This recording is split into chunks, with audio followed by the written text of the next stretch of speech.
유골함을 앞에 두고 나는 한참을 움직이지 못했습니다. 이걸 열면 안 될 거라는 생각이 심장보다 먼저 반응했고 손끝은 마치 죄를 짓는 것처럼 저릿하게 얼어붙었습니다. 딸을 떠나보낸 지 벌써 5년. 나는 그 시간 동안 한 번도 이 뚜껑을 다시 열겠다고 생각한 적이 없었습니다. 꿈속의 딸의 말. 엄마 제발 나 좀 꺼내줘요. 관리인에게 허락을 받고 차가운 바닥 위에 유골함을 조심스레 올려놓았습니다. 두 손으로 뚜껑을 감싸지는 순간 내 안에서 오래 잊고 있던 어떤 울음이 움직였습니다. 손가락 하나하나에 힘을 실어 뚜껑을 천천히, 아주 천천히 들어 올렸습니다. 그 순간 나는 비명을 지르지도 못했습니다. 그 안에서 또아리를 틀고 고개를 치켜든 건 하얀 천도, 뼈가루도 아닌 살아있는 검은 뱀이었습니다. 그것은 마치 기다렸다는 듯 나를 올려다보았고 그 작은 눈동자 속에서 나는 내 딸의 말 못할 비명을 본 것 같았습니다. 이야기 시작 전에 어디서 듣고 계신지 댓글 남겨주시면 감사드릴게요. 그럼 이야기 시작하겠습니다. 서울 끝자락 오래된 단층 주택들이 띄엄띄엄 놓인 골목 가장 안쪽 붉은 벽돌이 군데군데 이끼에 덮인 작고 조용한 집 한 채에 여든을 가까이 바라보는 여인 이정순 씨가 살고 있습니다. 결혼한 지 반백년이 다 되어갈 즈음 평생을 함께한 남편은 간암으로 먼저 세상을 떠났고 그 뒤로는 딱히 기댈 사람 하나 없이 혼자 살아온 세월이 어느덧 10년 가까이 되었지요. 이정순 씨의 하루는 언제나 조용히 시작되고 조용히 끝이 납니다. 딱히 찾아오는 이도 전화를 걸어오는 이도 없이 그저 시계 초침이 벽에 닿는 소리만이 살아있음을 증명하듯 울려 퍼지는 나날이었지요. 무엇보다도 정순 씨의 가슴을 비워내지 못하게 만든 건 그 평온을 빼앗아간 가혹한 기억 하나였습니다. 딸 수진, 세상에서 가장 어여뻤고 누구보다 똑 부러졌고 늘 정순 씨를 엄마라 부르며 두 손 꼭 잡아주던 그 아이. 5해 전 생일 아침에 친구와 함께 나선 길에서 일어난 불의의 사고는 정순 씨의 마음속 어느 구석도 남기지 않고 무너뜨려 버렸습니다. 어느 날 새벽 창밖이 아직 어슴푸레한 어둠에 잠겨 있을 무렵 정순 씨는 한 차례 가쁜 숨을 몰아쉬며 이마에 식은 땀이 송골송골 맺힌 채 잠자리에서 벌떡 일어나 앉았습니다. 심장이 이유 없이 뛰고 손끝이 저리도록 차가워졌던 그 순간 그녀는 방금 전 꿈속에서 마주한 장면을 또렷하게 기억해냈습니다. 분명히 수진이었습니다. 머리는 어깨까지 헝클어져 있었고 그 맑고 곱던 얼굴은 핏기 하나 없이 창백했으며 눈가엔 눈물인지 피눈물인지 모를 윤기가 가득 고여 있었습니다. 마치 꽁꽁 얼어붙은 유리창 너머에서 애원하는 듯한 얼굴로 그 아이는 정순 씨를 향해 다급히 입을 열었습니다.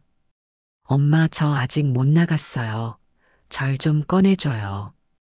그 목소리는 울음인지 한숨인지 모를 떨림에 젖어 있었고 사방은 스산한 바람만 맴돌아 정순 씨는 꿈속임에도 두 손을 덜덜 떨었습니다. 눈을 떠서도 그 메아리는 가슴속에 그대로 남아 뿌리처럼 박혔습니다. 무언가 단단히 잘못되었다는 불길한 예감이 막연한 걱정이 아니라 지금 당장 움직이지 않으면 안 된다는 촉박한 경고처럼 밀려왔습니다. 평소 같았으면 찬 기운에 몸을 웅크리며 이불을 끌어당겼겠지만 그날만큼은 주저함이 없었습니다. 정순 씨는 헝클어진 머리를 대충 뒤로 넘기고 거동이 불편한 다리를 억지로 세워가며 옷장 앞에 섰습니다. 낡은 외투를 걸치고 묵은 운동화를 꺼내 신은 뒤 손에 작은 제사상을 올릴 흰 종이 한 장과 향 몇 개를 움켜쥔 채 현관문을 열었습니다. 새벽 공기는 칼날처럼 날카로웠고 안개는 골목길을 누비며 어디론가 이끌 듯 몸을 감싸 안았지만 정순 씨는 한치의 망설임 없이 그 애가 잠들어 있는 납골당으로 향했습니다. 1시간 넘게 걸려 도착한 납골당은 아직 문이 열리기 전이었고 경비초소에는 야간 근무 중인 관리인이 졸음에 겨운 눈을 비비며 나왔습니다. 정순 씨는 떨리는 손으로 사정을 설명하며 딸 수진의 유골함만 잠깐 열어보게 해달라고 간곡히 부탁드렸고 그녀의 얼굴에 깃든 간절함과 두려움을 외면할 수 없었던 관리인은 마침내 무거운 열쇠 꾸러미를 들고 조용히 안내해 주었습니다. 수진의 납골함은 낡은 벽면 중간 칸에 자리하고 있었고 정순 씨는 떨리는 손으로 천천히 유골함 뚜껑에 손을 올렸습니다. 기도가 절로 흘러나오고 발밑에선 시멘트 바닥이 이상하게도 싸늘하게 식어 있었습니다. 수진아, 엄마가 왔다. 내 말 들었어. 걱정 마, 엄마가 꺼내줄게. 그렇게 중얼이며 조심스레 뚜껑을 밀어 올린 순간 어둠에 젖은 그 속에서 무언가가 꿈틀거리는 낯선 기운이 느껴졌고 정순 씨는 얼어붙은 손끝으로 흰 천을 살며시 걷어냈습니다. 그러자 그 아래서 모습을 드러낸 건 흰 뼈가루와 함께 또아리를 단단히 튼 채 사람의 눈을 흉내내듯 번뜩이는 검은 뱀이었습니다. 검고 매끄러운 몸통은 천 조각을 베개 삼아 감긴 채 깊은 잠에 들었던 듯하지만 갑작스레 열린 빛에 자극을 받았는지 이내 혀를 날름이며 고개를 치켜들고 그 작은 공간 안에서 천천히 목을 빼내기 시작했습니다. 정순 씨는 혼비백산한 얼굴로 유골함 앞에서 몇 걸음 물러나며 손을 휘저었습니다. 아니, 이게 도대체 뭐예요?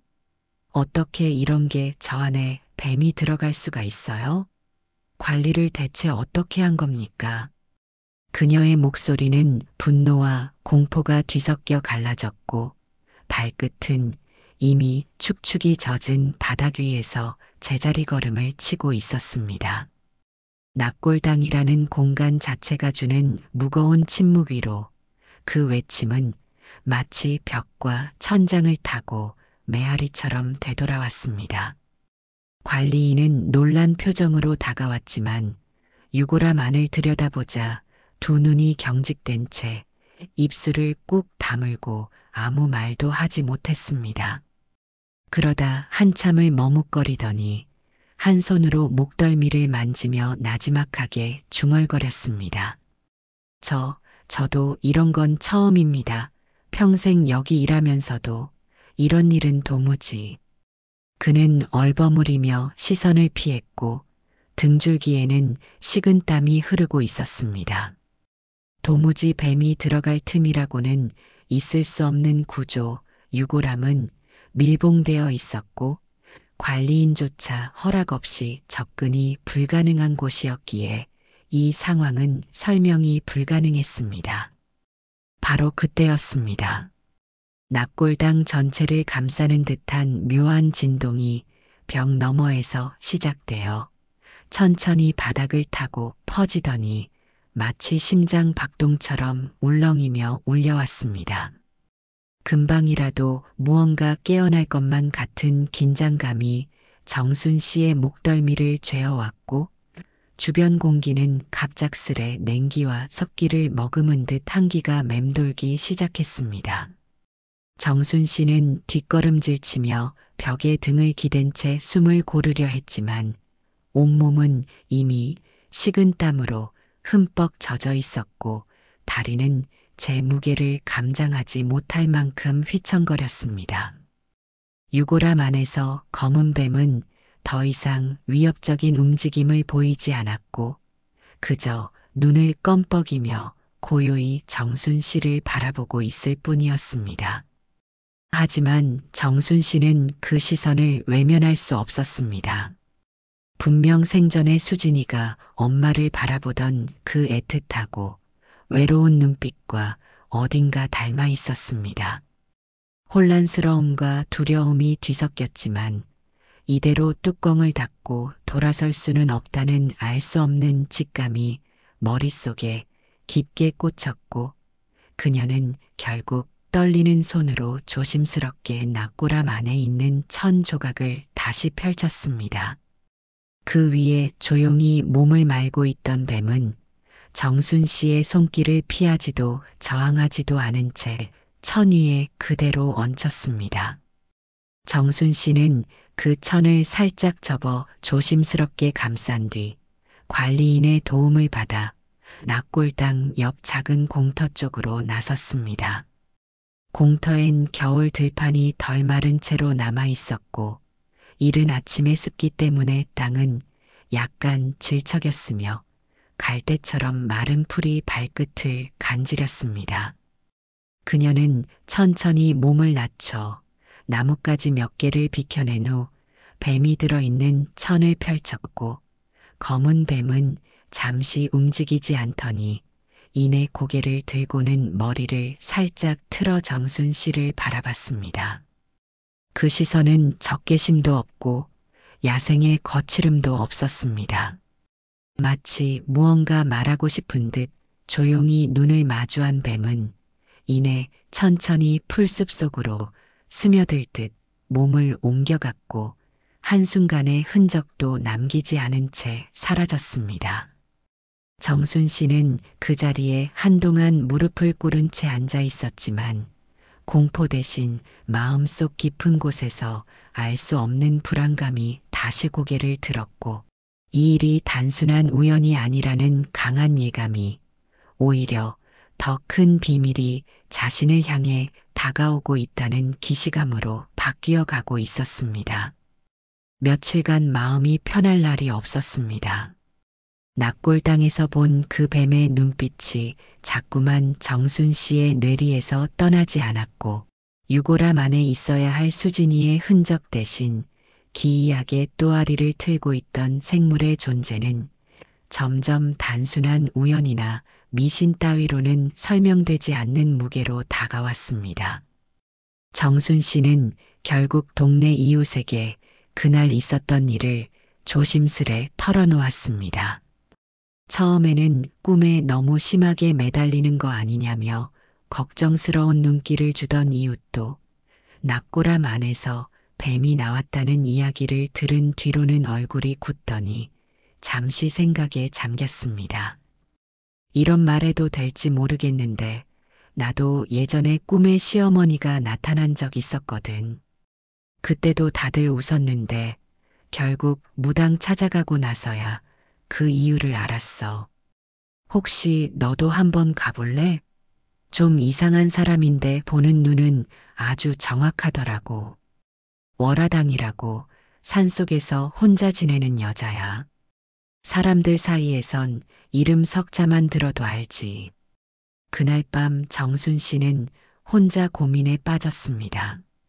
지금껏 살아오며 점이나 국 같은 건 한 번도 믿어본 적 없었고 어차피 죽은 사람은 돌아오지 않는다고 스스로를 달래며 살아온 세월이었지만 이번만큼은 도무지 마음이 가라앉지 않았습니다.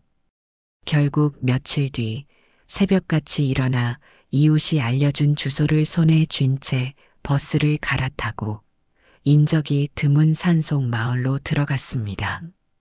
작은 연못 옆으로 난 흙길을 따라 한참을 올라가자 오래된 나무 기둥 위에 월화당이라 쓰인 간판이 나무 껍질처럼 갈라진 채 걸려 있었고 그 아래 움막 같은 집 한 채가 덩그러니 놓여 있었습니다.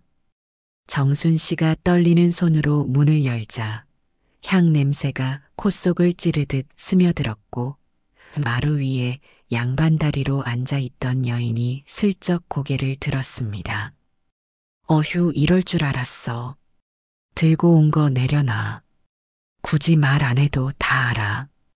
말 한마디 꺼내기도 전에 그 여인은 손가락으로 유골함을 가리키더니 무겁게 한숨을 쉬며 쯧쯧 혀를 찼습니다. 네 딸 안 죽었어. 아직 살아있어. 이 사람아. 으이구, 그리도 슬펐으면 좀 더 눈을 뜨고 살아야지. 울고만 있으니까 죽은 줄로만 알고 있었지. 아이고, 참지 딸이 죽었는지 살았는지도 모르고 사는 이 바보 같은 사람아. 아둔하면 외로움이 꼬리를 문다니까 쩌째. 정순 씨는 손에 들고 있던 유골함을 마루 위에 내려놓지도 못한 채 발끝부터 목덜미까지 서늘한 한기가 올라오는 것을 느꼈고 이제야 자신이 진짜 낯선 세계 앞에 서 있다는 것을 깨달았습니다.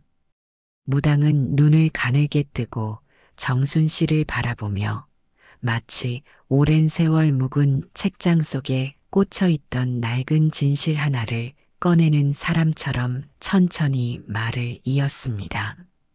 그렇게 간이 콩알만 해가지고 세상 물정 모르고 귀신보다 사람 무서운 줄도 모르고 대체 어찌 지금껏 목숨 부지했느? 아이고, 참말로 기가 찬다. 딸 죽었다는 말 듣고 넋이라도 한번 제대로 붙잡아 봤어야 할 거 아니야. 하다못해 마지막 얼굴이 맞는 얼굴인지라도 확인했어야지. 그것도 못하고 맨날 사진만 붙잡고 우는 그 모습 영원히 어찌 길을 찾겠누. 허허. 무당은 턱을 갠 채 잠시 정순 씨를 살피더니 눈동자를 아래로 내리깔며 조용히 입술을 오므렸다가 이내 허공을 향해 손가락 둘을 튕기며 마루 위 공기를 휘저었습니다.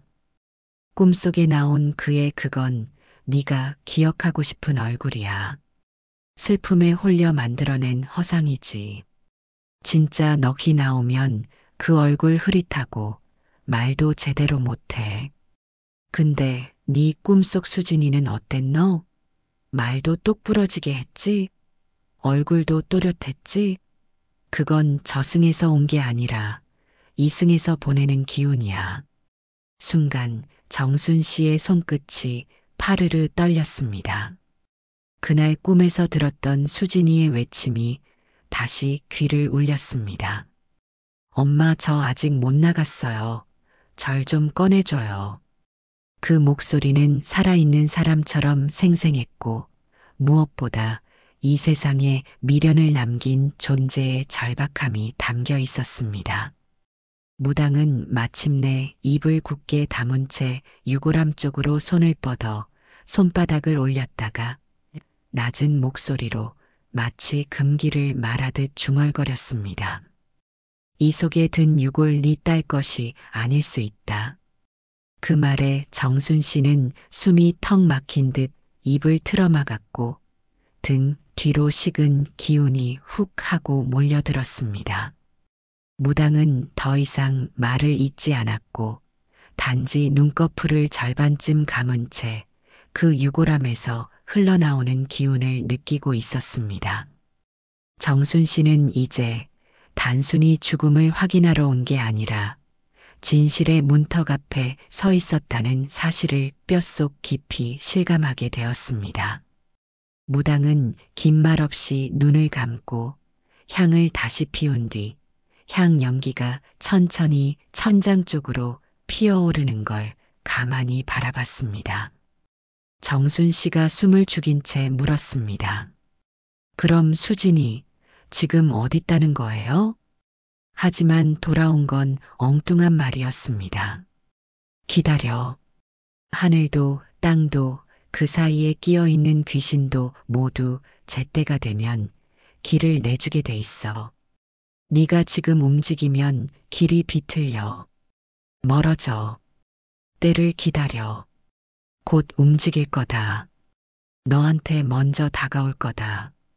정순 씨는 맥이 풀린 듯 자리에 주저앉고 말았습니다. 간절히 무언가를 들으러 왔건만 정작 돌아오는 말은 너무도 모호하고 형체가 없어 어디를 향해 나아가야 할지조차 알 수가 없었습니다. 그날 밤 정순 씨는 멍하니 집에 돌아와 유골함을 마루 한켠에 조심스레 내려놓고 전등도 켜지 않은 채 주저앉아 있었습니다. 마음 한구석에선 이 모든 게 허상이고 착각이었기를 바라는 마음과 아니면 좋겠다, 아니면 안 되겠다 온갖 감정이 소용돌이치고 있었습니다. 그러던 중 핸드폰이 요란하게 울렸습니다. 발신자는 사위 박형준. 수진이 죽은 날 이후 연락조차 드물었던 그 사위가 새벽에 전화를 해온 것입니다. 정순 씨는 놀란 마음에 급히 전화를 받았고 수화기 너머로 들려온 목소리는 평소보다 훨씬 낮고 건조했습니다. 건강하시죠? 그 순간 정순 씨는 등줄기를 타고 내려오는 서늘한 기운이 척추를 관통하는 듯한 느낌의 말을 잃고 말았습니다. 핸드폰을 쥔 손에서는 식은땀이 흐르기 시작했고 그녀는 가쁜 숨을 내쉬며 형준의 말을 놓치지 않으려 귀를 기울였습니다. 수화기 너머 형준의 목소리는 어딘가 무표정했고 말끝은 이상하리만치 단정적이며 낯설게 들렸습니다. 다짜고짜 내게 물었습니다. 혹시 납골당 다녀가셨어요? 유골함 가져가셨어요? 순간 정순 씨의 머릿속이 하얘졌습니다.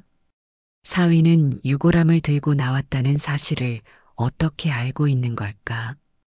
그 자리에 있었던 것도 아닌데 마치 누군가에게 다 지켜보고 있었다는 듯한 말투였습니다. 그녀가 놀라 대답을 못하고 숨을 들이켰을 때 형준은 기다렸다는 듯 말을 이어갔습니다. 그건 건드려선 안 되는 자리입니다. 어머니, 그 아이는 이미 빗속에서 안식을 누리고 있어요. 육신은 벗고 혼은 이끌림을 받아 떠난 겁니다. 그 질서를 어지럽히면 돌아보게 됩니다. 이승의 어미가 흔들리면 저승의 길도 흔들리는 법이니까요. 그러니 불필요한 행위는 삼가주세요. 그 목소리는 낮고 정제되어 있었지만 뼛속 깊이 파고드는 기이한 울림이 있었습니다. 단순한 위협도 평범한 충고도 아니었습니다. 정순 씨는 순간 형준의 말투 어딘가에서 익숙한 냄새를 맡았습니다. 기도문처럼 읊조려지는 문장들, 마치 종교의식에서 제단 앞에 선 듯한 분위기, 그리고 그 속에 깃든 기묘한 단어들. 빗속의 안식, 혼의 이끌림, 질서를 어지럽히면 돌아보게 된다. 정순 씨는 수화기를 붙잡은 손이 저릿해질 만큼 강하게 쥐고는 눈앞에 전기가 찌르듯 스치는 기억 하나를 떠올렸습니다. 수진이 살아생전 형준의 권유로 이상한 모임에 몇 번 참석했다고 했던 이야기. 그때만 해도 흔한 신앙활동쯤으로 여겼던 그 모임이 이제는 알 수 없는 실체로 다가오며 온몸에 소름을 돋게 만들었습니다. 전화를 끊고 난 뒤 정순 씨는 숨을 내쉴 틈도 없이 자리에서 벌떡 일어섰습니다. 손끝은 여전히 저릿했고 귀에 남은 형준의 기이한 말투는 뱀의 껍질처럼 살갗에 들러붙어 떨어지지 않았습니다. 더 이상 참을 수 없다는 듯 그녀는 벌컥 문을 열고 딸 수진의 방으로 들어섰습니다. 문을 여는 순간 먼지 냄새와 함께 오랫동안 닫혀있던 기억이 풀려나듯 방 안 공기가 묘하게 달라졌습니다. 수진이 떠난 뒤로 정순 씨는 이 방을 제대로 들여다본 적이 없었습니다. 마치 문만 열면 모든 슬픔이 쏟아질 것 같아 외면했던 공간, 매일 문 앞에 앉아 사진만 바라보다 차마 발을 들이지 못했던 그곳에 그녀는 이제 맨발로 들어섰습니다. 가방, 책, 수진이 쓰던 작은 목걸이, 침대 위에 반쯤 열려있던 화장품 파우치까지 그대로 시간이 멈춰 있었습니다. 손이 떨렸지만 정순 씨는 차분히 수진의 서랍을 하나하나 열며 무당의 말이 자꾸만 떠올랐습니다. 슬픔 속에 살면 귀신도 방향을 잃는다. 아둔하면 더 깊은 어둠이 따라붙는다. 정순 씨는 그 말이 틀리지 않았음을 지금에서야 뼈저리게 깨달았습니다. 5해 동안 그녀는 단 한 번도 수진이 왜 떠나야 했는지 묻지 않았고 무엇을 남겼는지 찾으려 하지도 않았습니다. 울고 눕고 멍하니 시간을 흘려보낸 죗값처럼 슬픔에 묻힌 세월이 스스로를 장님으로 만들었던 것입니다. 그러다 서랍 깊숙한 곳, 오래된 가죽 노트 하나가 눈에 들어왔습니다. 수진이 고등학교 때부터 써왔던 낡은 일기장이었고 그 마지막 장엔 짧은 메모 하나가 삐뚤빼뚤한 글씨로 적혀 있었습니다. 성운산 XX 기도원 3월 9일 입방 예정. 진리가 육을 벗고 혼을 자유롭게 한다. 엄마는 이해 못하겠지 그래도 난 가볼래. 정순 씨는 그 문장을 읽는 순간 온몸의 피가 거꾸로 흐르는 듯한 전율을 느꼈고 그대로 주저앉은 채 한참을 일기장만 바라봤습니다. 다음 날 새벽같이 일어난 정순 씨는 작은 배낭 하나를 메고 성운산 기도원 주소를 향해 길을 나섰습니다. 교통편은 불편했고 중간에 몇 번을 물어가며 산자락 깊숙한 길을 올라간 끝에 이정표조차 없는 외진 골짜기 끝에서 오래된 대문 하나를 마주했습니다. XX 기도원이라 쓴 희미한 간판 아래엔 나무 울타리로 둘러싸인 넓은 터가 펼쳐져 있었고 담 너머로 조용히 움직이는 사람들의 실루엣이 보였습니다. 정순 씨는 발걸음을 멈춘 채 울타리 사이로 조심스레 고개를 들이밀었고 그 순간 마당 쪽을 지나가던 누군가의 뒷모습이 눈에 들어왔습니다. 검은 머리를 단정히 묶고 흰 상의에 남색 치마를 입은 단아한 모습, 허리를 조금 굽혀 빨래를 널던 그 여인의 실루엣은 너무도 익숙하고 선명해서 정순 씨의 심장이 순간 멎는 듯 했습니다. 수진? 그녀는 무의식 중에 담장을 움켜쥐고 속삭였습니다. 하지만 이내 여성들이 모두 같은 옷차림으로 움직이고 있다는 것을 눈치챘고 정체를 알 수 없는 기도원의 구조가 외부와 단절되어 있다는 사실이 또렷하게 보이기 시작했습니다. 이곳은 단순한 기도처가 아니었습니다. 여성만 입방 가능한 외부 출입이 자유롭지 않은 폐쇄적인 종교 공동체였고 정순 씨는 마치 숨겨진 시간 속으로 발을 내디딘 듯한 오싹한 공기에 휩싸여 있었습니다. 기도원을 다녀온 뒤로 정순 씨는 밤잠을 제대로 이루지 못했습니다. 담장 너머로 본 그 뒷모습 수진과 꼭 닮았던 그 여인의 실루엣이 머릿속에서 지워지지 않았고 꿈과 현실의 경계는 날이 갈수록 흐려졌습니다. 그러던 중 정순 씨는 큰 결심을 하고 오래된 노트북을 켜 인터넷 검색창에 떨리는 손으로 성운산 기도원이라는 단어를 쳐넣었습니다. 처음에는 표면적인 정보만 나왔습니다. 산속에 위치한 여성 전용 영성 수련원, 조용한 명상 공간, 진리를 깨우치는 생활 모두가 겉만 본 누군가가 적어낸 광고 문구처럼 보였습니다. 그러나 정순 씨는 멈추지 않았습니다. 조금 더 깊이, 조금 더 집요하게 검색을 이어가던 중 과거 기사 아카이브에서 눈에 띄는 짧은 속보 기사를 발견했습니다. 성운산 인근 여성 실종 3년 사이 총 4명. 공통점은 모두 마지막 행선지가 성운산 XX 기도원. 가족들, 기도원 출입 거부로 신고 경찰 수사는 미진. 자발적 입소로 간주 사건은 모두 단순 실종으로 종결. 기사에는 흐릿한 사진 몇 장과 함께 실종자들의 이름이 나열되어 있었고 그중 익숙한 이름 하나가 정순 씨의 눈에 꽂혔습니다. 윤수진 36세, 입방 전날 친구와 마지막 통화 후 연락 두절. 정순 씨는 화면을 바라보다 온몸이 굳어졌습니다. 그녀의 딸 수진은 단순한 교통사고의 희생자가 아니었습니다. 사고가 났다고 연락을 받았던 그날 정작 사고 현장을 본 적도 없었고 장례식장에선 얼굴조차 확인하지 못한 채 덜컥 유골함만 건네받았던 기억이 다시 떠올랐습니다. 그뿐만이 아니었습니다. 기사에 따르면 수진 외에도 3명의 여성이 같은 방식으로 연락이 두절됐고 기도원 측은 모두 개인의 신념에 따라 세상과 단절한 것이라는 말만 되풀이하며 출입을 막았다고 적혀 있었습니다.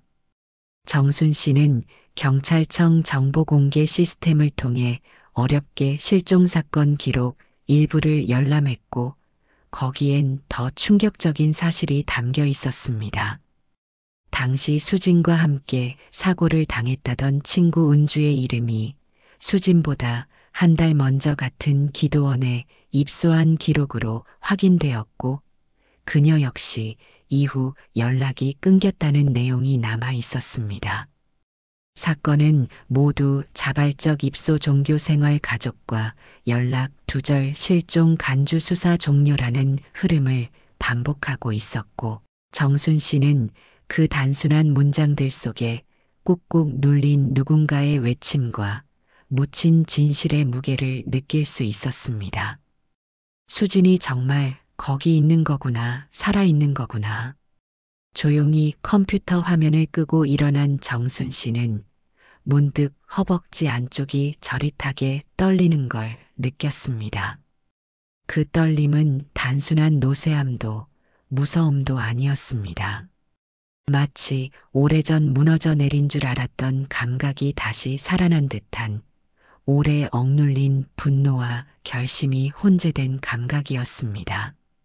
그날 밤 정순 씨는 오래된 파일 박스를 꺼내 수진의 생전 기록들과 당시 사고 관련 서류들을 정리하기 시작했습니다. 그리고 하나하나를 다시 읽으며 사고라고 말했던 그 모든 것이 사실은 누군가 철저히 조작하고 감춘 거짓이었음을 뼈저리게 깨닫게 되었습니다. 당시 사망 판정을 내린 병원, 장례 절차를 급하게 진행하자며 서두르던 형준, 그 모든 과정에 단 한 번도 수진의 얼굴을 본 적 없었던 사실, 그리고 뉴스 기사 속 실종된 여성 4명 그들은 모두 비슷한 시기, 비슷한 경로로 명상, 치유, 자아 회복이라는 이름의 프로그램을 통해 성운산 기도원에 발을 들였습니다. 그때가 바로 5년 전, 수진이 사라지기 직전과 정확히 일치했습니다. 무당이 했던 말이 다시 귓가에 울렸습니다. 네 딸 안 죽었어. 네가 본 게 아니라면 모르는 거야. 그리고 그때 낙골당에서 검은 뱀이 나온 그 장면이 머릿속에 되살아났습니다. 절대 뚫릴 수 없는 유골함 안에서 살아있는 뱀이 나왔다는 사실. 누군가 그것도 사람의 손이 아니면 안 되는 방식으로 의도적으로 그 뱀을 넣었다는 소름 끼치는 결론에 도달하는 순간 정순 씨는 무릎이 풀릴 뻔했습니다. 그건 단순한 우연이 아니었습니다. 정순 씨는 이후 여러 경로를 통해 어렵게 손에 넣은 한 익명 제보 파일을 통해 그 기도원 내부에서 행해졌던 기이한 의식의 실체를 접하게 됩니다. 그곳에서는 욕망을 태우고 혼을 정화한다는 명목 아래 여성 입방자 중 한 명을 고름이 된 과거라 칭하며 상징적으로 분리해두는 행위를 했고 그 과정을 뱀의 가름이라 불렀습니다. 기도원 한켠에는 폐온의 방이라는 작은 밀실이 존재했고 그 안에 상징적으로 유골함과 비슷한 나무함을 놓고 뱀을 그 안에 들이는 의식을 거행한 뒤 그것을 통해 죄의 그림자를 끊는다는 미명하에 누군가를 고립시켰다는 충격적인 증언도 담겨 있었습니다. 즉, 납골당 안 유골함에 넣었던 뱀은 단순한 동물이 아닌 그 종교 집단이 선택한 상징이자 속박의 장표였고 그 속에 갇혀 있었던 이는 다름 아닌 죄인이 아닌 희생자였던 것입니다. 수진이 그 희생자였습니다. 정순 씨는 그날 이후 다시는 엄마라는 이름으로 무너지는 사람이 아니라 진실을 꺼내는 사람이 되기로 마음먹었습니다. 그날 밤 정순 씨는 잠을 이룰 수 없었습니다. 시계는 새벽 3시를 넘어가고 있었고 집안은 고요했지만 마음속에서는 거센 파도가 계속 밀려들었습니다. 머릿속에선 수진의 뒷모습, 납골당 속의 뱀, 무당의 말, 그리고 형준의 그 이상한 말투까지 모든 조각들이 하나로 엉켜 거대한 그림을 이루고 있었습니다. 정순 씨는 새벽이 다 되어서야 수진의 방에서 다시 뭔가 찾을 수 있을 것 같다는 이상한 예감에 이끌려 서랍장을 열었습니다. 이전에는 보지 못했던 책 더미 틈에 낡은 파우치 하나가 비스듬히 끼어 있었고 그 안에서 작은 USB 하나가 나왔습니다. 수진이 쓰던 노트북에 꽂자 폴더 하나가 열렸고 그 안에는 짧은 메모와 몇 개의 문서 파일, 가리고 스캔된 사진 한 장이 들어 있었습니다. 첫 번째는 보험 증서 파일이었습니다. 사망보험 수익자 박형준. 가입자는 수진, 가입일은 사고가 나기 불과 2달 전이었습니다. 정순 씨는 숨을 들이켰습니다. 수진이 그런 보험에 가입한 적 없다고 말한 게 선명히 기억났기 때문이었습니다. 두 번째 파일은 병원 진단서 위조 의혹이 담긴 문서였습니다. 수진 명의로 발급된 자살 충동 병력이라는 병원 진단서였지만 PDF 하단에는 누군가의 수정 이력이 남아 있었고 진단일자가 실제 병원 기록과 맞지 않는다는 메모도 함께 첨부돼 있었습니다. 세 번째는 사진 파일. 기도원 안에서 몰래 촬영된 듯한 내부 의식 사진이었고 흐릿하지만 형준의 뒷모습이 흰색 예복 같은 것을 입고 단상 위에 서 있는 장면이 담겨 있었습니다. 그리고 마지막 파일엔 수진이 친구에게 보냈던 메일 초안이 남아 있었습니다. 형준이 자꾸 이상한 곳을 가보자고 해. 거기 사람들은 처음엔 친절한데 무슨 모임을 강요하고 계속 뭘 쓰라고 해. 보험 얘기도 나오고 뭔가 이상해. 은주한테도 말해놨어. 이 몇 가지 짤막한 조각들 보험 수익자 설정, 조작된 병력, 기도원 의식 사진, 그리고 의심 가득한 메일 초안 그것만으로도 이미 충분한 의심을 뒷받침할 수 있는 현실적이고 강력한 증거였습니다. 정순 씨는 무겁게 숨을 몰아쉬며 노트북을 덮었습니다. 그녀는 더 이상 흔들리지 않았습니다. 이제는 딸을 구하러 가야 할 시간만 남았습니다. 그리고 이 USB는 그녀가 움직일 수 있는 결정적인 열쇠였습니다. 정순 씨는 머릿속이 아직도 어지러웠습니다. 며칠 전 발견한 USB 안에 그 참혹한 진실이 눈앞을 떠나지 않았고 가슴 속에선 무언가 뜨겁게 달아오르고 있었지만 그걸 어디로 터뜨려야 할지 몰라 하루하루가 허공을 걷는 기분이었습니다. 그러다 우연히 길을 가다 익숙한 듯 낯선 목소리가 불쑥 들려왔습니다. 어머, 이정순 씨 아니세요? 고개를 돌리자 박 권사님이 특유의 밝고 야단스러운 목소리로 웃고 있었습니다. 한때 수진이 시댁과 함께 교회에 다니던 시절 몇 번 인사만 나눈 사이였지만 그 뒤로는 연락할 일 없던 인물이었습니다. 요즘도 잘 지내시죠? 얼굴이 많이 상하셨어요. 아이고, 참 세월이 다 그런 거지 뭐. 정순 씨는 형식적으로 미소를 지으며 고개를 끄덕였고 딱히 말을 이어갈 생각이 없었지만 권사님은 곧장 본론으로 들어갔습니다. 근데 혹시 그 얘기 들으셨어요? 정순 씨는 무심하게 고개를 젓자 권사님은 목소리를 낮추며 무겁게 한숨을 내쉬었습니다. 형준 씨 말이에요. 다음 주에 결혼한대요. 초대장도 받았지 뭐예요. 참 나도 마음이 괜히 찜찜하더라고요. 수진이 그렇게 간지 얼마나 됐다고 벌써 새 여자랑 결혼을 해요? 이건 좀 아니잖아요. 그쵸? 에휴, 제가 이런 말 드려도 되나 몰라. 정순 씨는 그 말을 듣는 순간 심장이 찢기는 듯 했습니다. 온몸이 찬물에 젖은 것처럼 식어가는 느낌 속에서도 손끝은 떨리고 입술은 굳어버렸습니다. 결혼 형준이가 또 결혼을 한단 말이야? 수진이는 아직 살아있는데 그녀는 잠시 멍하니 권사님의 입모양만 바라보다 아무 말도 하지 못한 채 그대로 돌아섰습니다. 무채 한 단을 들고서도 계산을 하지 않고 시장길을 빠져나왔고 머릿속에서는 한 가지 생각만이 거세게 요동치고 있었습니다. 저 결혼식 거기서 끝장을 보자. 우리 딸 복수를 해주마. 결혼식 날 아침 정순 씨는 허름한 회색 정장을 차려입고 집을 나섰습니다.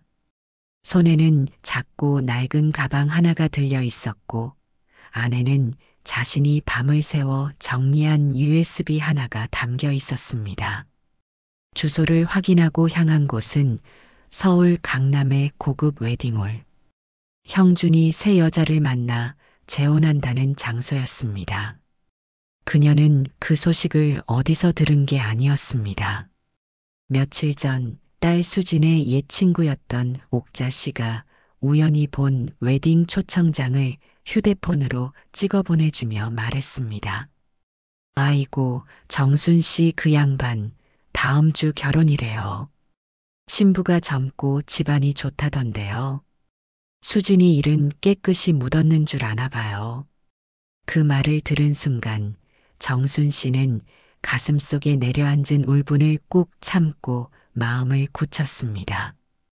수진이가 아직 살아있을지도 모른다는 사실, 그리고 자신이 쥔 증거를 가장 많은 이들 앞에서 가장 적나라하게 보여줄 수 있는 날, 그게 바로 오늘이라는 걸 확신했기 때문이었습니다.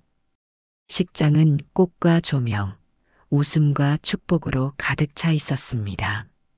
하객들이 하나둘 자리를 메웠고 사회자는 차분한 목소리로 안내를 시작했습니다.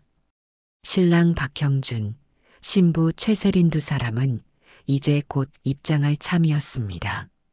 그때였습니다. 식장 대형 스크린이 갑자기 꺼지더니 짧은 정적 후 화면이 바뀌기 시작했습니다. 처음엔 흑백 배경 위에 자막이 떴습니다. 사망보험 수익자 박형준. 수진의 이름으로 가입된 생명보험, 가입일 사망 전 2달. 곧이어 녹음된 음성이 흘러나왔습니다. 형준 돈은 입금됐고요.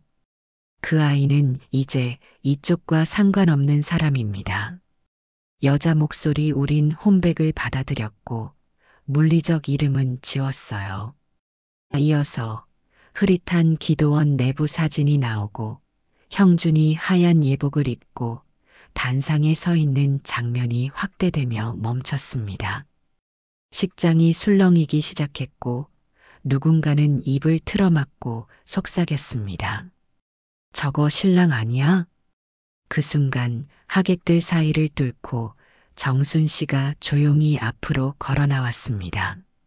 신부 대기실에서 입장하려던 형준이 그 모습을 보고 놀라며 외쳤습니다.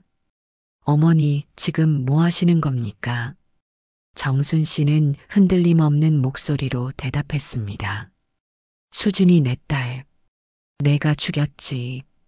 직접 손대진 않았지만 너는 내 딸을 거짓으로 죽게 만들었고 5해를 종교 집단에 팔아넘겼어. 오늘 이 자리에서 그 죗값을 받아야지. 신부와 그 가족이 놀란 얼굴로 달려왔고 신부가 물었습니다. 이게 무슨 말씀이세요? 형준 씨, 이게 뭐예요? 정순 씨는 신부를 향해 조용히 한마디를 던졌습니다. 그 사람이 널 사랑한다고 했지요? 그 말 우리 수진이도 들었어요. 지금 당신은 그 사람을 믿고 이 결혼을 하려는 거겠지만 조심해요. 당신도 그러다가 저 기도원에서 평생을 보내게 될지 몰라요. 그 말이 끝나기도 전에 신부의 아버지가 분노에 찬 얼굴로 식장을 박차고 나갔고 마이크를 든 사회자는 상황을 수습하지 못한 채 입을 다물었습니다. 스크린에선 수진의 마지막 메일이 자막으로 흘러나왔습니다. 형준이 자꾸 이상한 사람들을 만나게 해요. 무서워요. 보험 얘기도 꺼내고 서명도 이상해요. 은주한테도 말해놨어요. 식장은 순식간에 아수라장이 되었고 형준은 하객들의 시선을 견디지 못해 얼굴을 감싼 채 퇴장하려 했지만 출입문 쪽에 경찰 2명이 들어서며 그의 이름을 불렀습니다. 박형준 씨 맞으십니까? 지금부터 실종자 위장 사망 및 보험 사기 혐의로 조사에 응하셔야겠습니다. 신부 가족은 식을 즉시 파기했고 모든 계약은 해지되었습니다. 이후 언론 보도와 경찰 수사로 인해 성운산 기도원 내부 실태와 함께 박형준의 정체는 세상에 낱낱이 드러났고 그는 종교 사기와 감금 혐의로 구속되었습니다. 그리고 그날 이후 정순 씨는 결코 울기만 하는 엄마가 아니었습니다. 그녀는 이제 잃어버린 딸을 찾기 위한 마지막 발걸음을 세상 앞에서 당당히 내딛는 사람이 되었습니다. 정순 씨는 경찰의 협조를 얻어 기도원에 대한 압수수색이 시작된 날 누구보다 먼저 성운산으로 향했습니다. 기도원 건물 안은 이미 폐쇄 조치가 내려졌고 사이비 교단 운영진들은 줄줄이 연행되어 나왔지만 그녀가 원하는 얼굴단 하나 딸 수지는 어디에도 보이지 않았습니다. 여긴 분명 어딘가가 더 있어요. 지하 같은데 그 인간들이 숨긴 거예요. 꼭 찾아야 해요. 제 딸이 아직 저 안에 있습니다. 절박한 외침 끝에 마침내 오래된 창고 건물 뒤편 나무 판자로 위장된 비밀문이 발견됐습니다. 경찰이 문을 뜯어내자 안쪽으로 좁고 습한 계단이 이어져 있었고 계단 아래엔 창문 하나 없이 어둠만이 가득한 격리 공간이 숨어 있었습니다. 들어선 순간 정순 씨는 숨이 턱 막혔습니다. 차디찬 바닥 위에 희미한 조명 아래 누군가 몸을 웅크리고 앉아 있었고 엉켜내린 머리카락과 가느다란 팔이 드러나 보였습니다. 수진아? 그 말이 공기 중에 떨려 나오자 구석에 웅크리고 있던 여인이 미세하게 고개를 들었습니다. 처음엔 흐릿한 눈동자로 허공을 더듬더니 그 안에서 천천히, 아주 천천히 생기가 돌아오기 시작했습니다. 엄마. 그 짧고 떨리는 한마디는 누군가가 긴 세월 동안 꽉 틀어막았던 울음을 찢고 나오는 듯한 음성이었습니다. 정순 씨는 망설임 없이 딸에게 달려갔고 축 늘어진 그 몸을 끌어안으며 떨리는 목소리로 중얼댔습니다. 미안하다. 우리 딸 엄마가 너무 늦었지. 많이 기다렸지. 정말 미안하다. 수지는 정순 씨의 품 안에서 어린아이처럼 흐느끼며 울다가 웃다가 다시 터져나오는 숨결처럼 말했습니다. 이제 들려요. 엄마 목소리. 나 이제 나갈 수 있어요. 몇 달 뒤 봄 기운이 퍼지기 시작한 어느 날 아침, 정순 씨와 수지는 서울을 떠나 작은 시골 마을로 이사했습니다. 논 옆에 자리한 오래된 단층 집이었지만 마당에는 햇살이 넉넉히 들었고 땅은 말없이 받아주는 흙냄새가 가득했습니다. 집 앞 텃밭 한켠엔 두 사람이 함께 심은 꽃들이 조금씩 피어나고 있었습니다. 초라한 화분이었지만 그 안에는 지난 5년의 어둠을 견딘 두 사람의 시간이 뿌리를 내리고 있었습니다. 수지는 여전히 긴 잠에서 천천히 깨어나는 중이었고 정순 씨는 더 이상 조급해하지 않았습니다. 그저 하루하루 흙을 만지고 물을 주고 마당에 떨어진 꽃잎을 주우며 그렇게 딸과의 시간을 되살리고 있었습니다. 그날도 마루 끝에 나란히 앉은 두 사람은 말없이 볕을 쬐고 있었습니다. 수지는 무릎 위에 펼쳐둔 책을 조용히 읽다가 눈을 감았고 정순 씨는 방 안에서 가져온 나무 빗으로 딸의 머리를 조심스럽게 빗겨주었습니다. 긴 머리칼 사이로 바람이 스쳤고 수지는 눈을 감은 채 나지막이 말했습니다. 이렇게 머리 빗겨주는 거 어릴 때 이후 처음이에요. 정순 씨는 흐뭇하게 웃으며 말했습니다. 엄마가 너무 오래 잊고 살았지. 이제야 다시 딸 머리에 손 얹을 수 있네. 참 고맙다. 이렇게 살아줘서. 수진이 살며시 고개를 뒤로 기대오자 정순 씨는 그 이마에 천천히 입을 맞췄습니다. 두 사람을 감싸는 오후 햇살은 따뜻했고 멀리서 뻐꾸기 소리가 들려왔습니다. 딸은 죽지 않았다. 그저 진실 속에 너무 오랫동안 묻혀 있었을 뿐이다. 오늘 이야기 어떠셨나요? 이야기가 재미있으셨다면 구독과 좋아요 꼭 눌러주세요. 알림 설정까지 해놓으시면 이야기가 올라올 때 알림이가 누구보다 먼저 이야기를 들으실 수 있으십니다. 건강이 제일 중요합니다. 채널을 찾는 모든 분들 언제나 건강하세요.